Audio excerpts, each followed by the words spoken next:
If your blood runs orange and blue, this is the pod for you. You're listening to Orange and Blue Bloods, hosted by EJ Stewart. Let's get to it, New York. How sweep it is. What's up? This is EJ Stewart. You are listening to Orange and Blue Bloods, a New York Knicks podcast where we are talking about the Knicks moving on and advancing to the Eastern Conference Finals after pummeling the Philadelphia 76ers 144-114. This is the second year in a row the Knicks will be going to the Eastern Conference Finals. This is yet another black mark on the New York-Philadelphia rivalry as Knicks fans flooded the Xfinity Mobile Arena and absolutely took it over, just like the Knicks on the court took over this game, took over this series, and they're moving on in what is dominant fashion. And if you are a Knicks fan, which I'm sure you are if you are listening to this podcast, if you have been following this team for 5 years, 10 years, 20 years, 25 years, 30 years, 40 years, 50 years, some of y'all might be 60, 70-year Knicks fans. There are some people that may land in that area zone. I think you start feeling really optimistic about what this team can do this year. This team is locked in a way that, quite frankly, I have never seen. And I don't live in the 50-year fan or 45-year fan or anything that deep. I live in the 30-plus year fandom. But that's a long time. A lot of years of watching Knicks basketball. And I've never seen the team play like this before. So we're going to break down everything that happened, why they are playing so well, why they are dominating, and why you should be optimistic about this team's chances to finally end this championship drought that has been on this community since 1973. So a lot to do here on Orange and Blue Bloods. Of course, shout out to the folks listening wherever you get your podcast. If you want to listen to Orange and Blue Bloods, be sure, again, to wherever you get your podcast, Apple Podcasts, Spotify, wherever the case may be. Be sure to do me a couple of favors. Number one, subscribe to the channel. Number two, hit that auto download button. And number three, if you could, give us a 5-star review. All of those factors and all of those steps go a great deal to help and support the channel. So again, if you're listening to the show and you enjoy the show and you enjoy your boy talking Knicks, be sure to hit that subscribe button, hit that auto download button, and then also give us a 5-star review. Also for the folks watching on YouTube, because some of you guys may prefer to watch this show and see my face and see these graphics that I have set up for you. You can watch these shows, of course, on the New Generation Media YouTube page. So just search NU Generation Media and you will find all episodes of Orange and Blue Bloods on our YouTube channel. So that's where you're going to search to find the YouTube videos. To search for the podcast, all you got to do is just search Orange and Blue Bloods. There's a separate channel just for Orange and Blue Bloods. So make sure you keep it locked in there. Subscribe to the channel, Generation Media on YouTube. Subscribe to the podcast on all your podcast channels and all your DSPs, searching Orange and Blue Bloods. So let's get right to it, man. So the Knicks, again, take care of business. They sweep the Philadelphia 76ers, and they are moving on to the Eastern Conference Finals. This is the second year in a row that this team and this organization has accomplished advancing to the Eastern Conference Finals in consecutive years. This is the first time they've done that since obviously 99 and 2000 when they had two back-to-back matchups against the Indiana Pacers, one in which they won in 99 and one they lost in 2000. This is becoming, what we will remember however this ends, whether it's in heartbreak or whether it's in euphoria. This will be remembered as the good old days for this generation of Knicks basketball. We have seen this organization reach an echelon of the NBA's elites that a lot of folks, quite frankly, said was impossible. I'm one of those folks that keeps receipts, and I remember what people say, and I remember all the different iterations of the front offices and all the missteps and all the bad decisions and all of the heartbreak that this organization faced in this new millennium, and how so many folks were like, see, this is why the Knicks are never going to be able to be among the NBA's elite because of all these different issues, some as large as the team owner being incompetent, some as small as they have a practice facility that's too far north in Westchester. We've heard it all. But the Knicks have, proven to this point in time that they are a first-class organization in every step of the way when we talk about what they do on the court. And they deserve credit for that. It's not to say that this is, hang up the banner, 2 times in a row you've been to the Eastern Conference Finals. It's not to say that, now job finished. Of course, we know job's not finished. But acknowledging, the accomplishments on the pathway to what you hope is a championship, I don't think there's anything wrong with that. And I think it's important to note what this team is doing. And I think what is also important to note is just how different this run to the conference finals feels compared to last season. Because if you remember last season, it was the scare in the first round where you felt like you were fighting for your absolute life against Detroit, followed by the euphoria and the surprise of the upset of beating the Boston Celtics twice, in which you had to come back from being down 20 plus points, and all of the momentum and emotional shifts of that series that included a devastating injury to someone on the other team. So think about what that was, and not to say that it was fluky anyway, but it just felt like, man, like the celebration was so, I think, intense because it did come as a surprise. I think there were a lot of folks who doubted whether or not the Knicks could survive a tough and tumble series like the Pistons, and that they would have enough firepower to beat the Boston Celtics, who were the defending NBA champions. This one feels different because it feels like the Knicks are the bully on the block. The Knicks had their early stumbles against Atlanta, but that was a series in which the largest margin of victory for a 6-game series in the history of the NBA. These were not competitive games outside of 2 games that the Hawks won. They won by literally 1 point. I mean, that was if they were winning those games, it was by the hair of their chinny chin chin. And while the Knicks, they pummeled them pretty much the rest of the series. And now this Sixers series, where once again you're talking about historic win margins for a 4-game sweep for this series, multiple 30-point blowouts, only 1 competitive game, and a showing on the road in Game 4 that, as I said on X on social media, I was like, this is gonna be one of those games that's gonna be on every single one of these players' highlight reels for the rest of their careers. Anybody that played in this game, you did something in this game that's going to end up being put on your highlight reel for the rest of your career. And that's certainly the case for this entire series, because this was an absolute avalanche. The Knicks made a NBA record, which tied the record, 18 threes in the first half. They had 11 three-pointers made in the first quarter. They had started 10 for 11 from 3.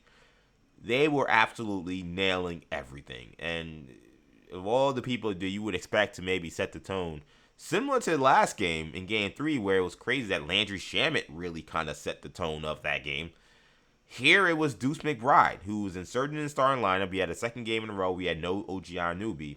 Deuce McBride gets inserted to the starting lineup, and it was target practice for this guy. Deuce, we know, can shoot the rock. He has worked on it extensively. We've seen his improvement as a shooter. He's one of those guys that's becoming where if he gets a good look, you feel like it's going in every time. But since he's come back from injury, I think his shot has been kind of up and down and kind of hit or miss. He hasn't been the automatic shooter and the knockdown shooter that he was prior to the injury, because earlier in this year, he was one of the best shooters in the NBA. A lot of folks who maybe were watching the Knicks and haven't been paying attention, and it's a national TV game, it's playoffs, right? So everybody's watching basketball, and maybe you're not, you don't have awareness of how hot Deuce McBride could get from 3. And I'm not gonna say that wasn't stunning. Still, it was stunning, but he can make shots. That wasn't like what he was doing wasn't out of his ability. We just hadn't seen it since he had come back from injury, and it'd been a little while since he had played before the injury, right? Like, he got injured, what was it, January, whatever it was, February, right before the trade deadline. So Deuce shooting like that was a welcome sight, and it certainly set the tone, and I thought it broke the back of the Sixers early. I mean, he hit 3 straight threes on 3 straight possessions, and I think the Sixers knew that, similar to what we heard from Paul George in Game 1, was that, hey, like, they got real hot, and we'll see essentially if they continue to shoot like that. Turns out they actually end up shooting better than they did in Game 1. And the Knicks have been one of the best three-point shooting teams in the NBA. It's one of those things that perhaps wasn't spoken about enough in terms of what could help this team in the postseason, was how well they shoot the ball from 3. At times, they don't shoot it with the same volume as some other teams, but when they get good looks, they've been really effective. And in this game, the Sixers they just let go of the rope defensively. I think offensively and overall, I think they were trying to be aggressive. They were trying to attack. They were trying to keep up. But defensively, just the amount of good looks that they were allowing the Knicks to have early in that game for their side set a bad tone on their side about what this game was to be defensively. And Deuce McBride made them pay. Jalen Brunson made them pay. Josh Hart made them pay. I thought Josh Hart made a little statement. He came off a screen and Tyrese Maxey went under, which is what any team would do and should do to Josh Hart, especially with how he's struggled with his three-point ball in the postseason. And he stepped up and just rose up and nailed it. And I saw him make that shot. So, this is going to be a different kind of game. He's feeling that kind of confident, and he's being that aggressive, and he's making shots with that level of fluidity. It's going to be a long afternoon for the Philadelphia 76ers, and that's what it was. I thought Deuce McBride, absolutely phenomenal in this game. This is a career game, really, for Deuce McBride. I don't know if it's a career high for his postseason, but it certainly is just a career game in general, regardless of what his career highs were. 25 points in this one. He was 7 of 10 from the field. 9 of his field goal attempts were three-pointers. He made 7 of them. And these were not hitting the rim, as Tim Legler said during the broadcast. I mean, these were he was locked in. He was a plus 33, which was the highest plus-minus of any player on the team. And again, that's not surprising because he was the best player on the floor because his knockdown three-point shooting was phenomenal. Jalen Brunson, once again, phenomenal performance, 22 points. He was 6 of 10 from 3. I mean, some of these three-point numbers are insane. I'm sorry, yeah, he was 6 of 3. Yeah, 6 of 3 from Jalen Brunson. Josh Hart was 4 for 6 from 3. You got Karl-Anthony Towns comes in. He's 2 for 3 from 3. Landry Shamet, who had a great game 3, gets his minutes in game 4. He only plays 11 minutes, scores 12 points, and is 4 for 6 from 3. I mean, all I can do is laugh reading these numbers. These numbers don't even look real. If you get buried like that from the three-point line, you're going to lose by 30, 40 points. That's just going to be the situation that they were in. And it became contagious. The Knicks got off to that really hot start, and everyone felt it. And they just poured it on. And I really do want to commend, once again, the level of focus that this team has. And it's something I spoke about on The Fan. I did a show Saturday night into Sunday morning, starting at midnight. And I mentioned how I thought it was imperative that they swept this team. I thought they would, but I thought it was imperative that they did. Because the experience of being a Knicks fan is not just the fear, but the expectation that the team will make life harder on itself than it has to be. And there's always a fear that the team will eventually collapse or choke or come up short. That's always there. But the expectation is always this is never going to be as easy as it should. And this playoff run isn't supposed to feel this easy. But the fact that the Knicks are taking the bull by the horns and just dismantling these teams, and with the level of focus, the intentionality, the attention to detail, their defense in this game, which maybe you'll lose sight of because I thought the Sixers, again, I thought offensively they actually kind of played okay. Joel Embiid offensively was actually really good, but their defense in this game also was really, really good. They did not force as many turnovers, but I thought the way they attacked the glass was awesome. They beat them. They pummeled them on the rebounding. I mean, it was ridiculous. 47-30 overall. They also pummeled them on the offensive glass as well, 15-7. But they still out-rebounded them defensively as well. Their rebounding, which is also a part of defense, I thought was great. The Sixers, most of this game, were one and done. The physicality that they played with, not giving up a lot of easy looks. The defense that they've played just during this postseason run. Again, the Sixers did break 100, which has become a rarity for teams playing the Knicks right now, which again speaks to just how crazy their offense and their defense have been on both sides of the ball. They're scoring 130 points and they're giving up 90. This is crazy. I thought their defense in this game was great too. The fourth quarter was essentially a dead quarter. So, they scored 31 in the fourth quarter. I assume with the Stars are playing, they don't score that many points. So maybe they still get to 100, but I don't think they get to 114.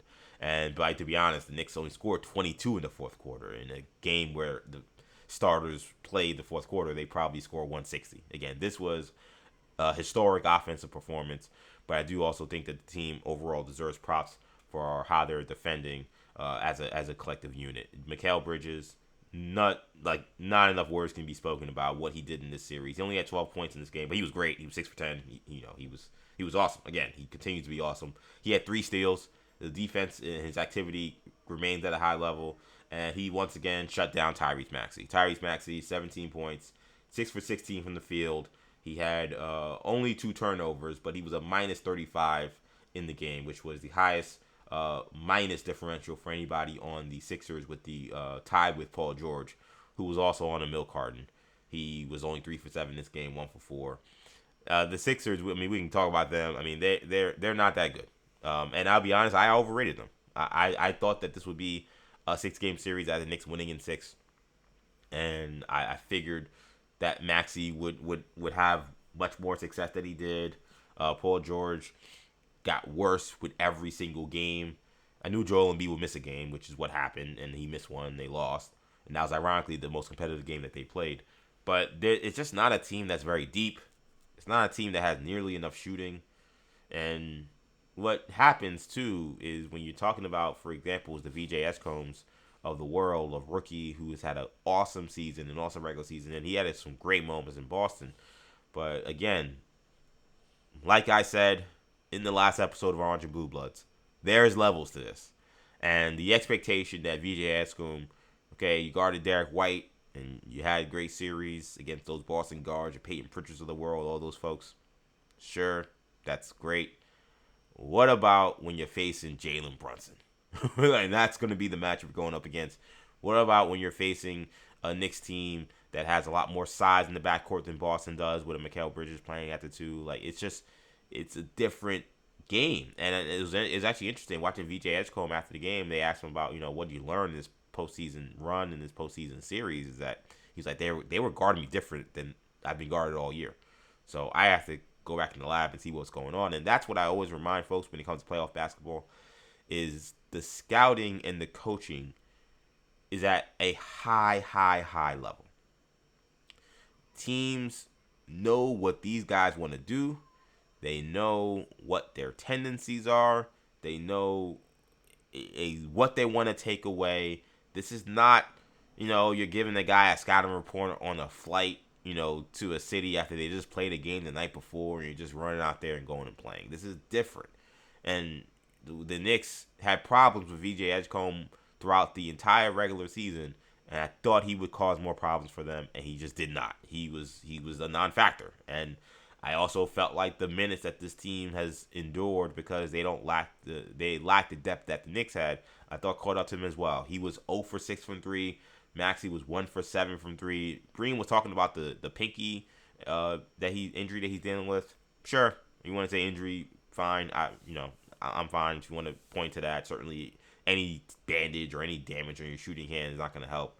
I also think he didn't have the legs, because once again, 16 shot attempts in 33 minutes is fine, but there were moments where, again, you're wondering, why isn't he being more aggressive?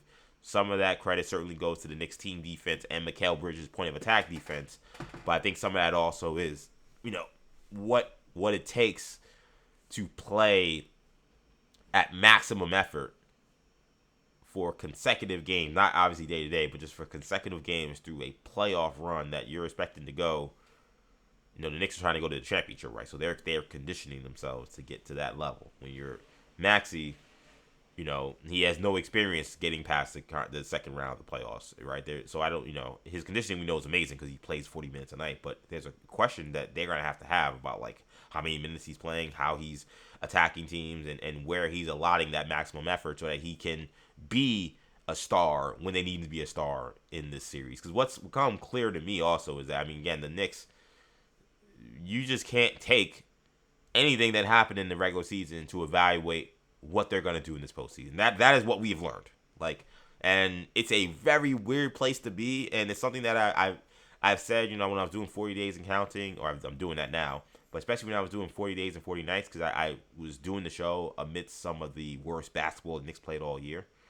And it was a thing that I didn't really know what to expect to say or to try to figure out, because I was like, as Knicks fans, we live and die with everything they do during the regular season. We're not like other fan bases. This is not like other sports markets. So, a lot of people will say, well, if you're a team that has championship aspirations, the regular season, you have to take with a major grain of salt, unless they're, completely cratering or something like that, right?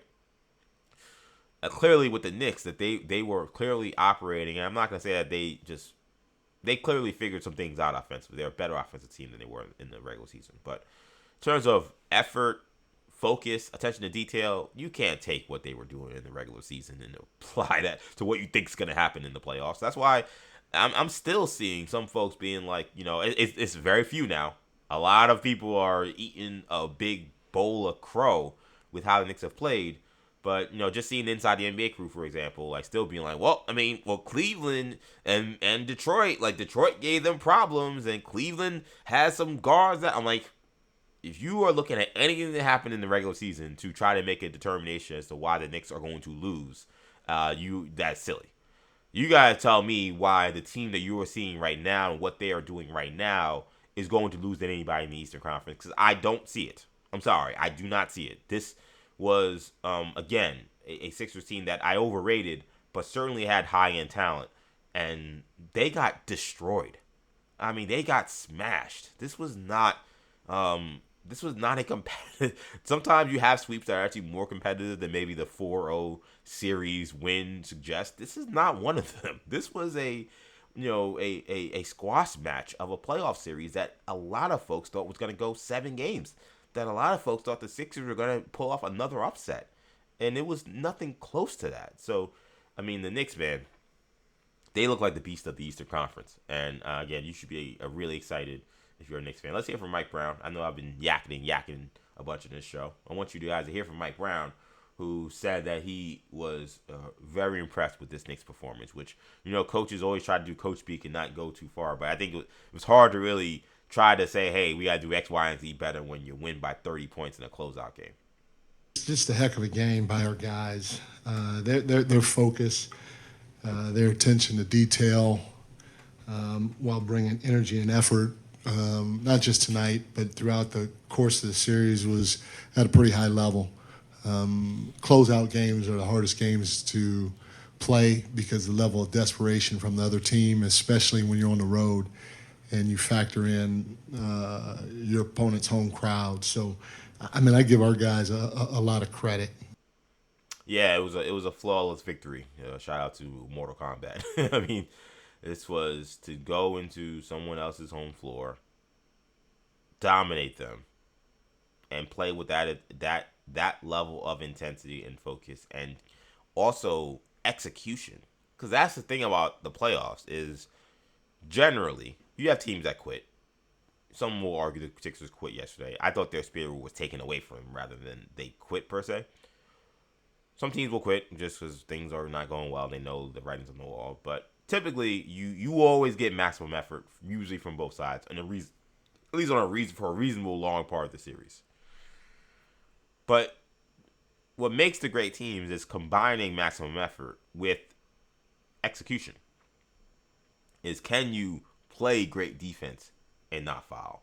Can you run your offense with precision and then shot making to go with it? Like, these are things that with the pressure of the playoffs and the heightened intensity, you could lose sight of and lose yourself in the intensity of it, where your execution doesn't match the intensity. You could be playing extremely hard, but you're just not executing because nerves. You're playing much harder and faster than you normally do, so your conditioning is not up to the standard to execute at this high level. That, I think, is what is so striking about these Knicks performances, is they're playing with a different intensity than we've ever seen, and they've matched that with execution at the highest of levels that we've ever seen from them. Those kind of teams typically win championships. Like that I'm not trying to be, Jolly G EJ and orange and blue blood EJ just doing Knicks propaganda. I'm just telling you that is what I saw from the 2000s Lakers. That is what I saw from the Warriors dynasty. That is what I saw from the Oklahoma City Thunder last year. That is what I saw from the Celtics a couple years ago. Like that is what that usually happens. The team finds that they gel, they find that mojo, and they're just off, and then they're on a new level. I'm not here to tell you that I'm predicting Knicks are going to win a championship. I'm just saying that is what we're seeing. If they fall off on that, it would be like, man, they peaked at a point and they couldn't reach that same that same vibe, that same energy. Which does bring up an interesting point. I do also want to go back to the road game atmosphere, quote unquote, of this game. But there's been a question also about, okay, the Knicks win this series. Now you got a week off. Automatic. The earliest this next series could start could be May 17th, which would be literally a week from yesterday. And given how the series is going between the Pistons and the Cavs, we'll see what happens. I think I'm recording this podcast Monday afternoon. I'm sure, by the time maybe you listen to this, maybe we know who won game 4, or maybe you're getting ready to watch that game, or maybe you're actually watching the game. I feel like if you're a NBA observer, that doesn't feel like an early series. That doesn't feel like the Pistons are about to win 2 more games in a row to eliminate them. That's just the feeling I get. Playoffs are the playoffs. We'll see. This could end up being. Nobody thought when the Knicks were down 2-1 that they would blow out the Hawks 3 games in a row. Maybe they thought they'd win 3 games in a row, but not blow them out in historic fashion. So the playoffs are unpredictable. We'll see what happens. My vibe of it is that feels like a long series that's between 2 teams that are pretty close in talent. That's what it looks like. So you could be looking at May 19th, which means that is a long layoff. But if you ask me, and I've said it, I talk about the fact that OG Anunoby did miss this game as well. The team, once again, is not raising alarm with how bad his hamstring is injured, but he did miss another game. They were up 3-0, which I think meant it would have been silly, to put him out there in the series where you're already up 3-0 and risk him getting hurt in a game where you get the series kind of locked up already. They could use all the rest they could get, in my opinion. Like, I'm not worried about the question about rest versus rust, but here was Mike Brown when he was asked the question about how well they were playing and whether, do you look at this and say, do you want to have this much time off? Do you want to play as soon as possible? When you have a team playing at this kind of level, is there a part of you that almost wishes you could go out and play again tomorrow just because you're playing so well? Definitely not tomorrow.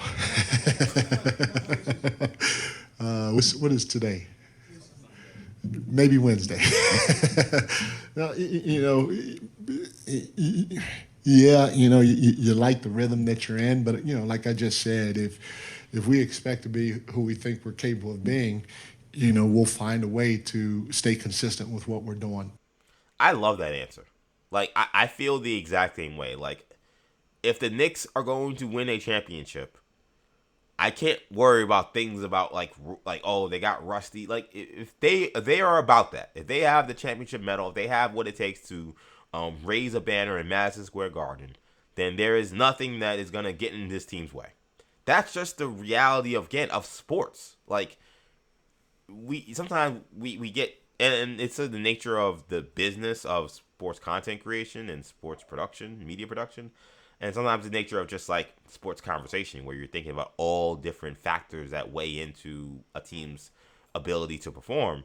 But the reality and the truth is, if the Knicks are about that, it doesn't matter if they play tomorrow. It doesn't matter if they play in a week. It doesn't matter if they play in a month. They'll be ready to go. They'll play well and they'll win a championship. If they don't, they don't. That means they weren't ready. That means they didn't have what we wanted. Like, something like a week off shouldn't be the reason why the Knicks lose the next series. Like, that is just the truth. And I love that answer that he's like, if we are who we want to be, we'll find a way to remain consistent and be ready to go when the lights are on. And the Knicks, they got a little bit of rest to lead up to this. And obviously, it wasn't a week off, but they got a considerable amount of rest to get ready for this series against the Sixers, because the Sixers series went to 7. And they came out in game 1 and just it broke their jaw almost immediately. So a week, 9-10 days, I don't know. It's not something I'm worried about. If it ends up being a problem, then you'll be right and you'll say, hey, listen, you were wrong, EJ. Like, you should have been more concerned about the rust. But what that tells me more is that this team is not what I thought they were. And something like circumstances of scheduling shouldn't be. It's not something I could worry myself about. Like.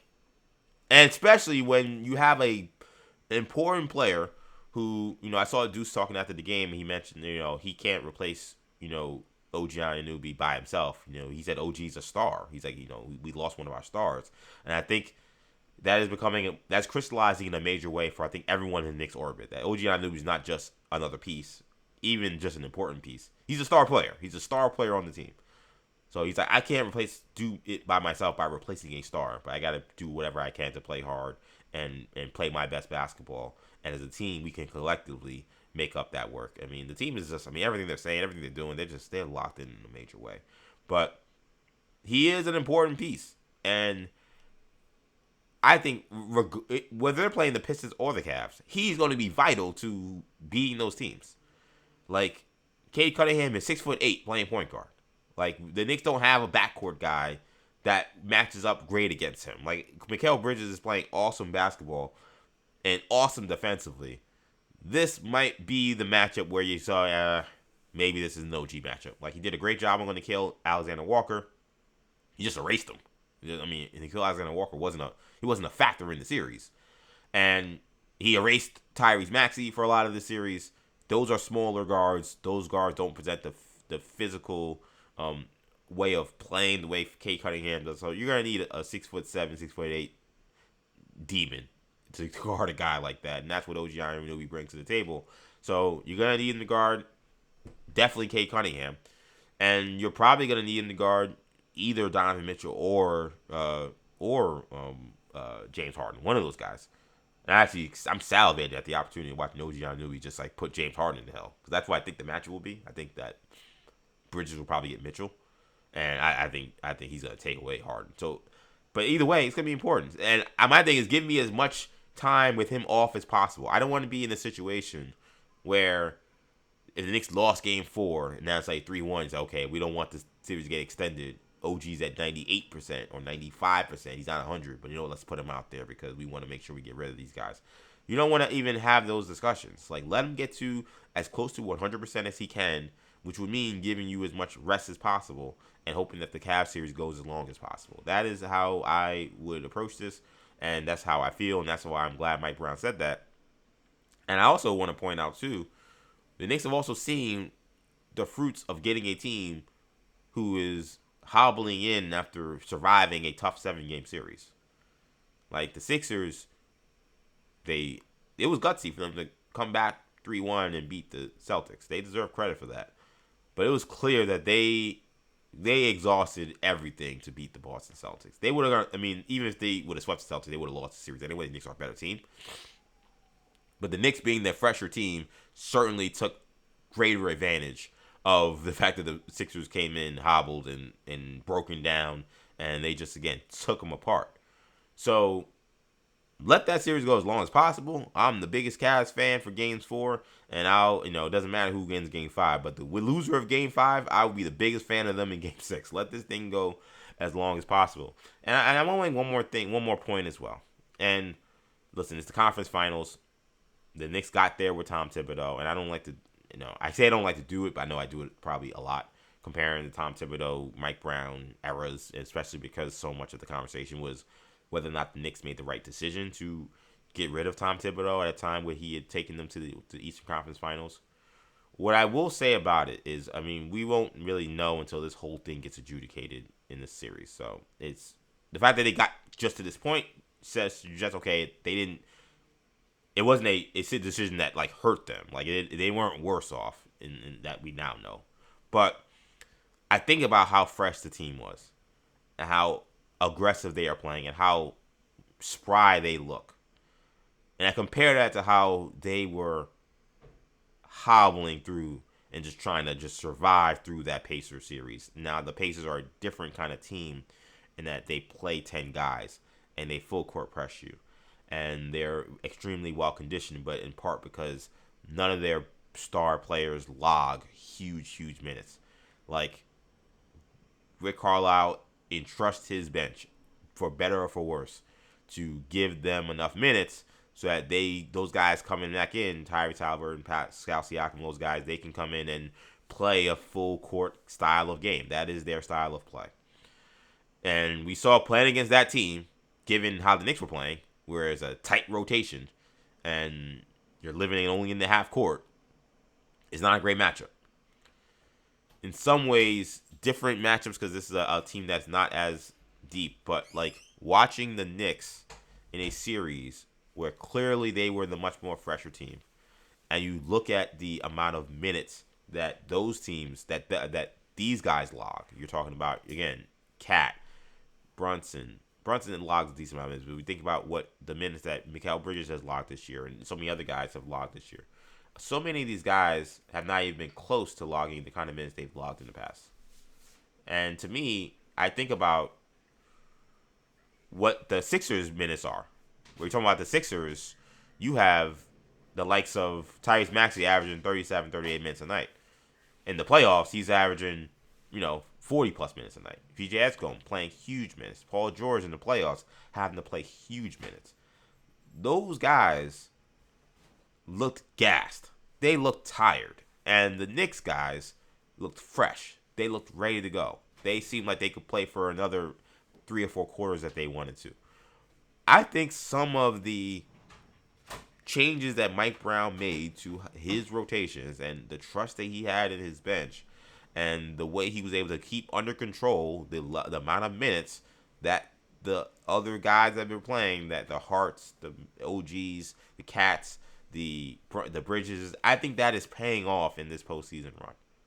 Because the Knicks look spry, they look well-conditioned, and they just don't look as worn down as these other teams, especially the Philadelphia 76ers. The Sixers looked worn down. The Knicks looked like they could have played 2 basketball games yesterday.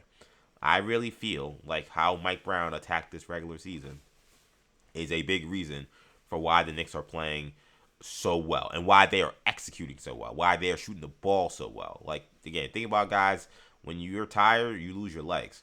And these guys are firing 3-point shots, and they're just not even hitting the net, or not even hitting the rim on these shots. They're drilling these shots. Mike Brown and how he approached this regular season worked. And there's no debate about it anymore. There is no conversation about it. The Knicks come into this second round looking, again, way more spry and fresh than they did last year. And we'll see who they end up playing in the next round. Neither team they're going to play is going to be that deep. The Pistons aren't a deep team. The Cavs aren't a deep team. So I expect they'll also have the advantage when it comes to freshness just because of the fact that they'll have a week off and the other team will be playing potentially a long series, but also because of the heavy minutes that those stars on that other team, on that other side, Cade Cunningham's, James Harden's, the Donovan Mitchell's, a lot of heavy minutes those guys are going to have to play. I think there's going to be an advantage to that moving forward. So it's definitely an important aspect of what we've seen from this team and how they are playing. But no OG for this one. Now he gets to fully rest up. I would expect that he will be fully ready to go by next week. I don't. We'll have to see. Exactly where this ends up shaking out in terms of what the Knicks do. But I think that he'll be fine given what they keep saying. And if they get OG back, again, it feels like the sky's the limit for what this Knicks team can do right now. I do want to talk a little bit about the aspect of the fans, because this was a big story in this game. You got the Xfinity Mobile Arena, obviously in South Philly. You knew all the efforts that were being made by the Sixers to try to keep Knicks fans out. Those efforts clearly failed. They were unable to keep that arena from being packed with. By game 4, it felt like it was maybe 60-40 Knicks fans. I'd have to see, you'd have to tell me the breakdown physically, but just, and the Knicks were obviously scoring a ton, so you're hearing a lot louder cheers for anything the Sixers were doing than the Knicks were doing and what the Sixers were doing. But it felt like it was a 60-40 Knicks crowd, maybe 65-35 Knicks crowd. Game 3 felt like it was about a 50-50 split from how I heard it. So they absolutely took over the arena yet again. And it became a big topic of conversation. I want you first to hear Tyrese Maxey, because he's obviously the star of the Sixers. He's the face of their franchise. And he was asked about what it feels like to be in your home arena and watch Knicks fans take it over the way they did. We're better when we played them in the Garden this entire season. Like, I know we lost games. Actually, sorry about that. We played the first one. Yeah, Going it forward absolutely anyway? sucks, if I'm being honest. It just sucks, bro. It just sucks, man. Yeah, it just sucks. That's really all I can say about it, man. Like, it's hard. It's definitely difficult. You know what I'm saying? And it's only one way to put a stop to it, and it's we have to go out there and win these games. I mean, I don't know if that's the only way, but it's probably the easiest way. I say easy, kind of not easy to become a championship contender, but that is reality. Probably is they gotta make Philadelphia Sixers basketball can't miss action in the city in order to not allow there to be the level of disinterest that would allow Knicks fans to scoop up so many tickets. And I've seen a lot of people break this down, and I always tell folks, and I'm always very upfront about this. I don't have the level of hatred for the city of Philadelphia that I guess a lot of other New York people do. I lived in the city for a summer. I have family that have three brothers that all graduated from Philadelphia undergraduate schools, very Philly schools, Villanova, Temple, and Sal. It doesn't get much more Philly than those places. And my family lives in Pennsylvania, so I got a lot of love for Philadelphia. I'm a Jets fan, so I have no beef with the Eagles. I hate the Phillies as a Mets fan, but that's really my extension of the hatred. This Knicks and Sixers, is a regional rivalry, and Embiid certainly is hyping up the rivalry with some of his antics. But overall, though, it's more you're worried about Boston, Indiana, Miami. Those are more your rivals. Brooklyn. So I got love for Philly, but the truth about Philadelphia, and it's something that they're probably trying to come to grips with. They've made a lot of excuses for why this happened. The truth about Philadelphia is it's a football town. It's a football town, and it's a football-only town. I think with A, the Eagles' success, and B, it's kind of a little bit. And now I'm not from Philly, so some people be like, "Hey, don't talk about things you don't know about." But it's a little bit of the side talk effect of the Knicks fan thing, where now being the outlandish Knicks fan that over celebrates actually becomes for a lot of people their personality. I think being the outlandish Go Birds fan is also part of a lot of the Philadelphia city's identity now. And it's always been a football town. It's not like this is new. Because when I went there, I was stunned. And I went there when the Sixers were horrendous. This was literally the beginning of the process. People were arguing about whether or not Sam Hinkie was doing the right thing. This is when I was there. This is 2014. But so I went there when the Phillies were terrible and the Sixers were terrible and the Eagles were actually good. It was Alpha Chip Kelly's first year. But the reality is, I think some of people have the Philadelphia Eagle brand has actually become a national brand now, and people actually know about it, and people understand that. And I think the Philadelphia fans and Philadelphia sports fans and the city itself has really now fully embraced that aspect of it, which means that you are relevant as a sports city really from the months of September through however long the playoff run is. For them, it's been a couple of runs through February, but then that's it. They're not a basketball town. They're not a baseball town. They're not a hockey town. There was a time, I think, in Philadelphia, especially during the 80s, when all three of those teams were really, really good. You had the Broad Street Bullies. You had, of course, Dr. J. You had, Carlton and Pete Rose and so many of those awesome teams that won. Obviously, the Phillies won in 1980. There was a time where they were a full sports town, where maybe they really embraced everything. And during that time, ironically, the Eagles, before, they actually were pretty good. Ron Jaworski took them to the Super Bowl. But it was a little more balanced. Right now, it's not. They're a great sports town in the sense that they're a great football town, but that is it. So what happens is the Sixers have a historic win in the first round. There's no reason for, in theory, if you're a great basketball city, for Knicks fans to take half of your seats. I mean, I don't. If there's a level of interest that suggests you're a great sports team or sports town, that wouldn't happen. The Knicks have been dreadful, and we've seen. And let me be fair. The Knicks have also had moments where, when Kobe, scores 60, and there's Lakers fans chanting MVP. There are a lot of Laker fans there. The Knicks have had their moments at MSG where fans of different teams, and particularly players, again Kobe, LeBron, where a lot of them had gotten to those arenas and they've cheered and they've been whatever when the Knicks were really bad. But it was never like what we saw over the weekend. which is what I predicted too. I said Friday, Sunday. I was like, this is going to be ugly. I said that was going to be the case. They would have been better off if it was a Thursday, Saturday, because Thursday, how many Knicks fans can take off from work and get down to Philly? Like it would have been, it's just a different energy, different vibe. So I look at this, and again, it's a major shout out to the Knicks fans. They are a special group. Like there's no place like it, and it's why there's so much envy, and it's why Knicks fans gladly take the bait, but it's also why they take a lot of heat, because at the end of the day, there is no fan base that celebrates like Knicks fans. There is no fan base that travels like Knicks fans. And, New Yorkers are arrogant by saying that there are New Yorkers everywhere. And people say, oh, yeah, whatever. But then you see these series and you're like, oh, crap, they really are everywhere. You see them go to Orlando on a random Wednesday in January. You see them in Miami in a, October early season game. Or you see them in Charlotte on a random March game. And you're like, what the hell? Like, on the East Coast, New Yorkers are everywhere. Knicks fans are everywhere. The Knicks haven't been this good since the mid '90s. So this is the Knicks era, and now you're seeing how much support this group has. I want you guys to hear from Maxey as well, because he mentioned it got so bad that he was like, we feel better playing at the Garden than we do playing at our home floor.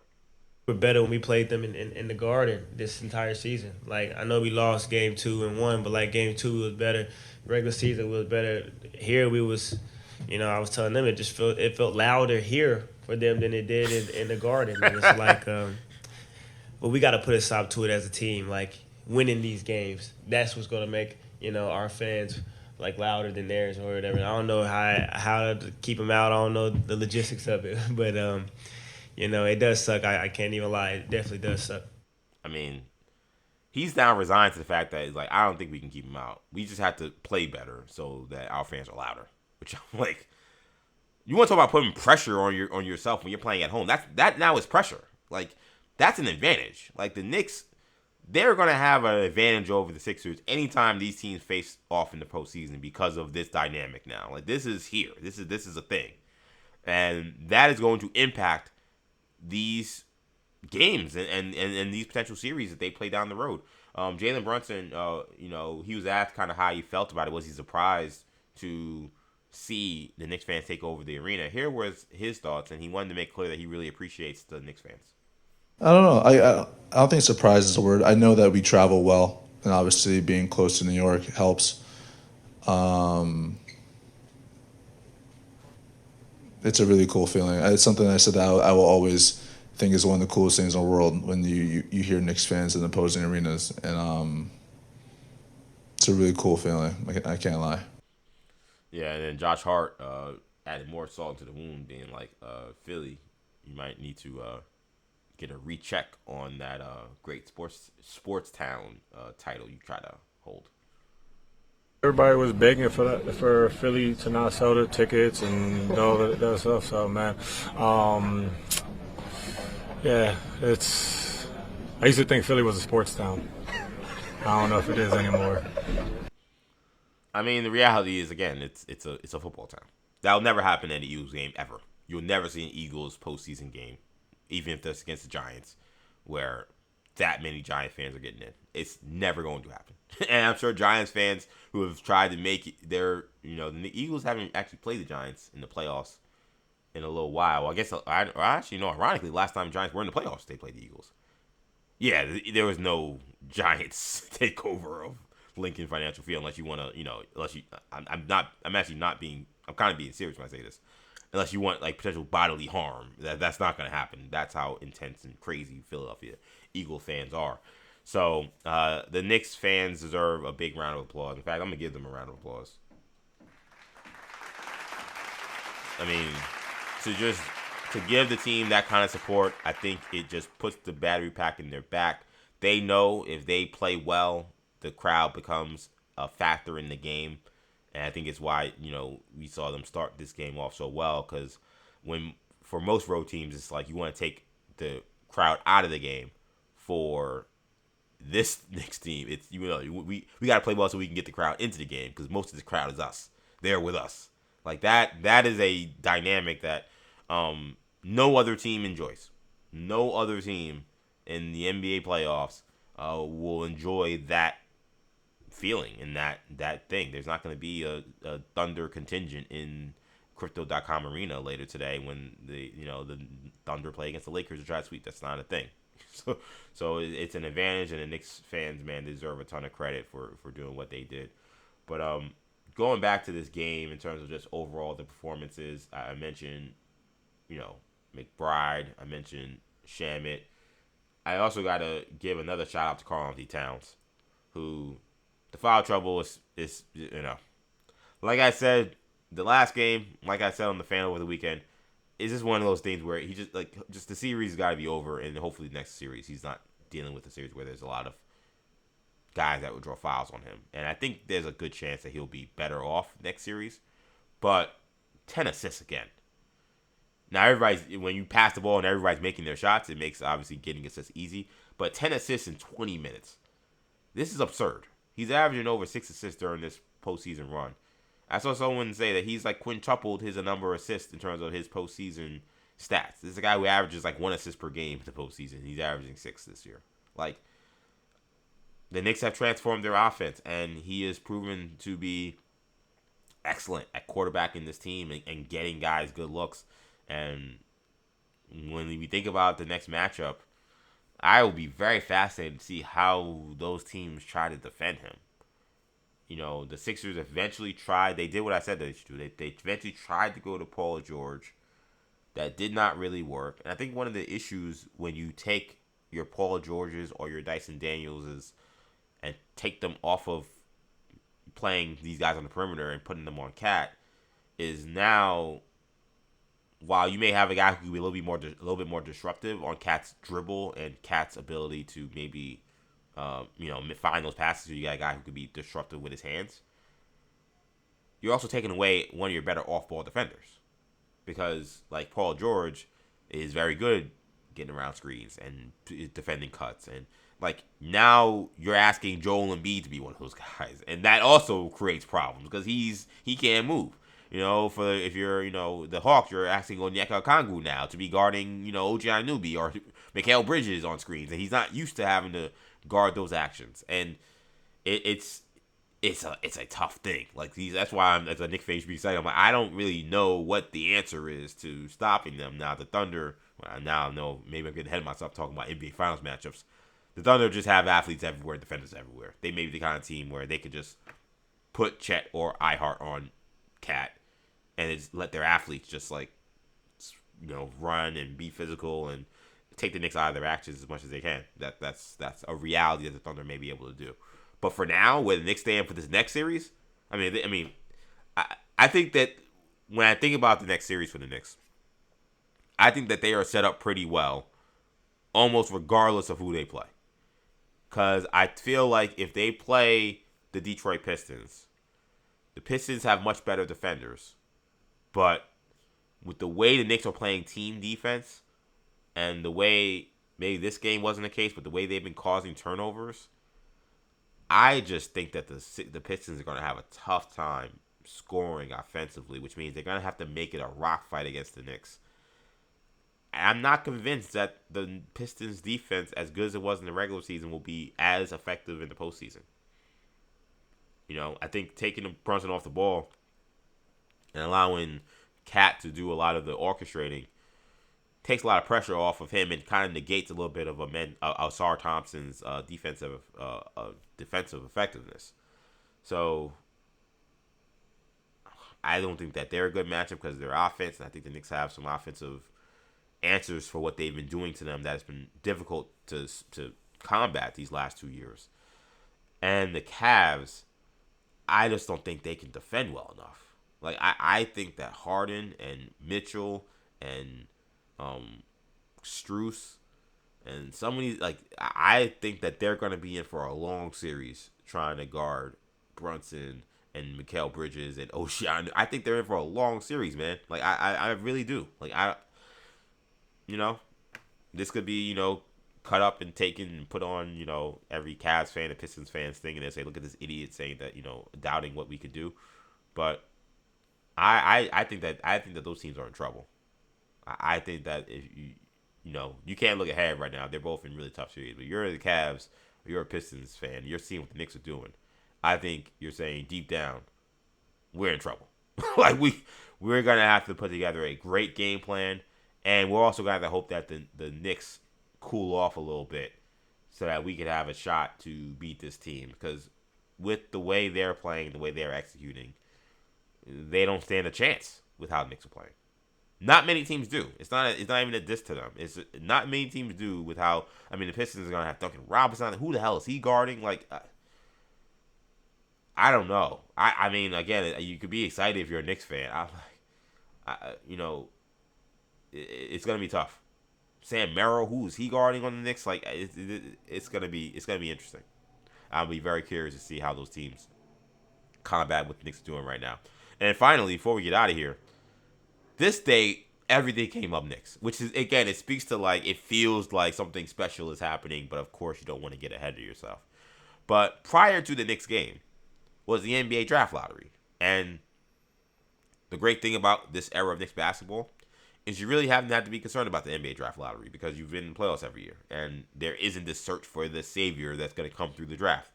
That has been the Knicks story for 20 years. It's been like, well, if we're lucky enough to have our lottery pick this year because we missed the playoffs and we didn't trade it away for Eddie Curry or something like that, hopefully the guy we draft becomes a superstar and this guy is the savior.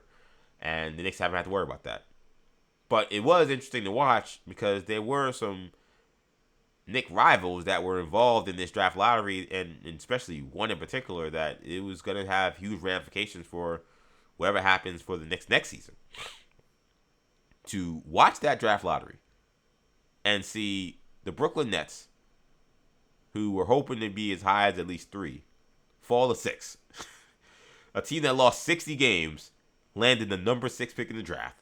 A team that has purposely gutted their roster, is playing a bunch of rookie and two-way and barely in the league guys. For all of their efforts, only landed number 6 pick in the draft. Not to say that you can't get a superstar with the number 6 pick, you certainly can. Especially in this draft. This is a deep draft.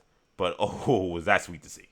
After all of the tormenting that Knicks fans have had about the Nets taking over the city and this becoming a Nets town and all those different things.